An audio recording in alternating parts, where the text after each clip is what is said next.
Hi guys! So, I'm really thirsty. Wait, I'm very sorry if you can hear some disturbing and annoying noises behind me. They're literally redoing the pavement in the street, like where my building is. But yeah, I can't really do anything about it and I need to film and I want to film, so here we go. So today's video is gonna be a book haul. It's like a kind of video I don't do very frequently, but I have a lot of books. Let me try and show you that. This is a lot of books, right? So I thought I would share this with you because they're interesting books. I mean, they're kind of different and unusual and even new for me, so I'm really interested in sharing that with you guys. Okay, let's go. So the first one is this one book. It's kind of a big one, but yeah, it's kind of a big one. It's by Ahmed Rassim. So Ahmed Rassim is an Egyptian writer who writes in French. So in case you don't know, I'm really interested in what we call francophonie, which is basically how some people from different countries, not France, like Belgium, Canada, Switzerland,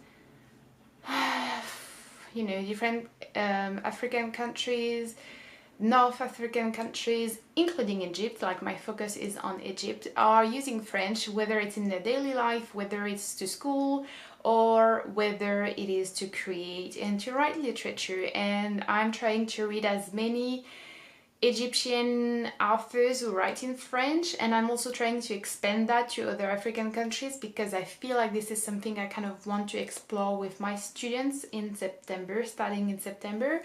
I don't think I've talked about it too much, but yeah, I was teaching French as a language before. I taught French for about 3 years, and now I'm gonna start teaching literature in French, so it's kind of exciting. So yeah, anyway, Ahmed Rassim wrote this book, which is called Le Journal d'un pauvre fonctionnaire et autres textes, which would be translated as a diary of a poor salaryman, I suppose, and other texts. So I'm really excited about this book because Ahmed Rassim is considered to be one of the most unique and interesting and creative Egyptian author writing in French. And I'm especially excited because even though it's not totally surrealism, it is leaning towards surrealism, which is obviously, as you know, I'm pretty sure you know that by now, it's my favorite movement of all time, and I am so in love with surrealism. I love surrealism so much. I think I need some surrealism in my life at the moment, actually. Yeah, that's so true. So yeah, I'm very excited for that book and I will report back on it when I have read it. Okay, next book is not fiction work. It is more of a literary sort of analysis or critics, and it's written by Christian Cholet-Achour and it's called Les Francophonies littéraires, which would be the literary francophonies, and it's exactly what I talked to you just previously about. It is focusing on the Middle East and African authors or poets writing in French, and I'm really excited for that book. I'm sure it's gonna be super interesting, super enlightening, and I'm sure I'm gonna meet and gather so many new names that I have never heard of, and for that I am extremely excited. What's really interesting about foreign authors writing in French is that even though they write in French, they have their own culture, they have their own stories, they have their own sensibility and sensitivity, and also they just have this very specific way of writing, and sometimes mixing like the French literary tradition with the ones from their own countries.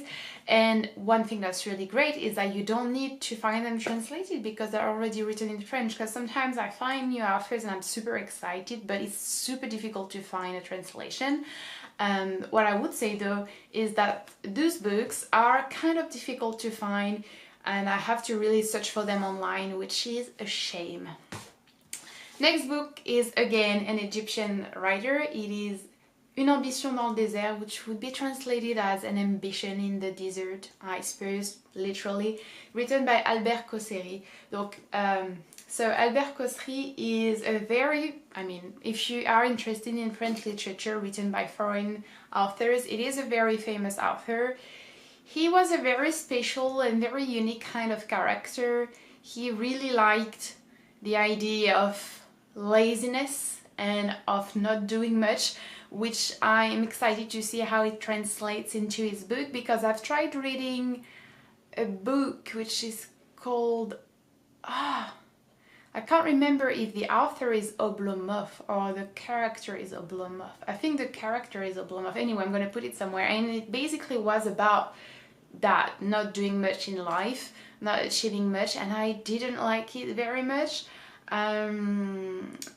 So yeah, I'm excited to see how it is translated into that book and how it interacts with other themes. I'm really excited to discover a new Egyptian author as well. And yeah. Okay, something completely different. We have the Futurological Congress, written by Stanislaw Lem. So this is a book I picked up actually when I was in Poland, in Warsaw. Basically what I like to do when I travel, I like to, okay, there are 3 things I love to do, like to bring back with me. I love to get tattoos abroad. Amazing.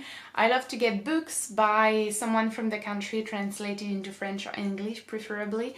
And the third thing is I like to find crosses, like with the Christ. Do you call them crucifixes in English? I'm not sure. So basically those are the 3 things I'm looking for when I'm traveling. This book is very different from the kinds of books I read usually. It is a science fiction book. So it is pretty short. I'm thinking it's gonna be a quick read. But I'm hoping that it's gonna make me want to read more science fiction, because when I was younger I used to read a little bit of sci-fi and I used to read a lot of fantasy as well. I mean, not a lot, but kind of a lot. And this has completely disappeared from like what I read nowadays, and I would like to just go back to that a little bit to have more variety in my shelves, I suppose. This one was the one I picked up in Bucharest in Romania. So I was in Bucharest. I was supposed to go to Minsk in Belarus, but I couldn't go there because of visa issues. So I had to book some flights at the last minute, spend the day in the airport and fly to Bucharest, which was, I mean, it was a bit of a disappointment because I really wanted to see Minsk and Belarus, but I was so happy to discover Bucharest. It was an amazing city, and I went to this amazing, just amazing bookshop. I'm gonna put pictures here, but I've posted pictures of that bookshop on my Instagram. If you're not following me, link is gonna be down below. And it was such an amazing and beautiful bookshop. I wish we had a similar one in Paris, but we clearly don't. And so I picked up this book, which is called The Fairest of the Hanged. And it is written by Liviu Rebreanu. I'm sure I'm pronouncing this helpfully, so I'm sorry about that. It's a book about the war, and it's a book about the people that who don't want to be soldiers and who try to flee and run away from the war, and who are unfortunately caught and therefore hanged in a forest. It is apparently a very well-known book in like Romanian literature, and I'm actually very excited for that one. I'm not sure why. I feel like because maybe it kind of reminds me more of the realistic classics that I read in French literature, and somehow that sounds familiar. Not too sure why I'm so like keen to read that book, but I am. Okay, this one is kind of a special one because I didn't buy this book. I was actually gifted the book.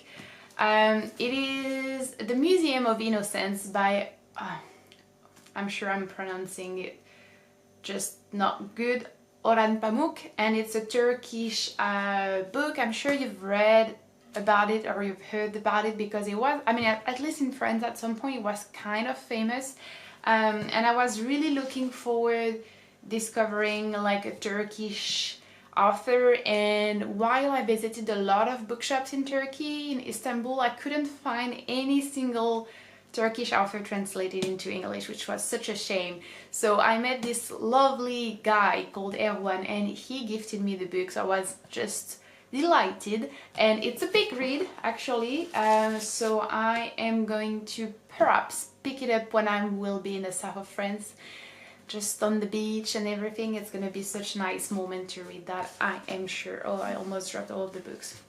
Okay, this one, a French book, Thérèse Raquin by Zola.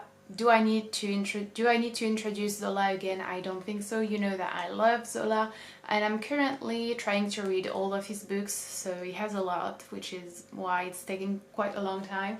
And even though I know the story of Thérèse Raquin very well, I have read extracts from it, I have watched a movie, so it's not gonna be a surprise, but the story is so interesting. I'm really excited to discover the full book. And Zola is, I don't know, for me personally at least, it's like I start and I can't stop, like I have to finish it and I read it so quickly. So this one I'm not too worried about when I'm gonna read it because I know it's gonna unfortunately not last very long. I wished his books would last much longer, but they don't because they're so good. Okay, this one I'm really excited for. It's called Blanche ou l'oubli, which would be Blanche or... oh wow, forgetting? What is... oh, that's actually interesting. What is l'oubli in English? Okay, I'm tired. I need to pick up my English textbooks again apparently. But anyway, it is a novel by Aragon. I have read a few of his... I've read his poetry, I've read Aurélien, which I've talked about so many times. I have read The Paysan de Paris, which is the Parisian peasant, or the peasant of Paris, I'm not sure how it's translated into English, which is not really fiction, and it's not a novel, it's a weird surrealist book, which I really liked. And I'm trying to read all of Aragon's novels because I want to make some videos about him and explain to you why I love him so much, and that's why I need to buy all the books and read all the books and take notes of all the novels.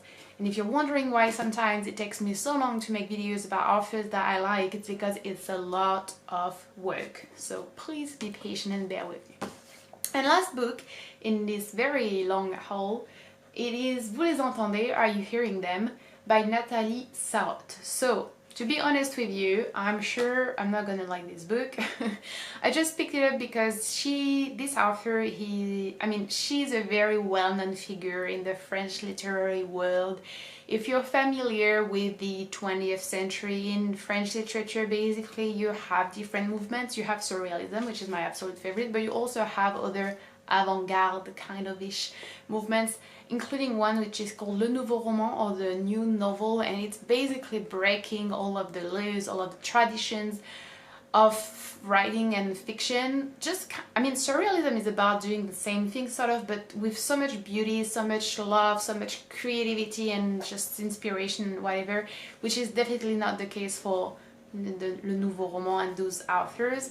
But it's such a big part of our culture and our literary history that I need kind of to read a little bit. So I picked this one up because it is kind of a small one, and it was also very cheap, €3. So I was like, I don't want to spend too much money on something I don't like. But yeah, I'm gonna read it and try to find positive in that. So yeah, that's about it for that video. I hope you guys enjoyed watching it. Feel free to follow me on Instagram and on Twitter if you want to see what I'm up to in my daily life, sort of. If you like those videos, if you want me to have more time and more means to create videos in English, to create videos about literature, to create finally, hopefully arriving in September, my podcast about literature, I would encourage you to check out my Patreon. It really helps, and I am not expecting you to support me with like a lot of money, but like if you could spare $1 or $3 a month, it would really help with the channel. So thank you for watching. Let me know what's on your to be read kind of shelf, and I'll talk to you soon. Bye!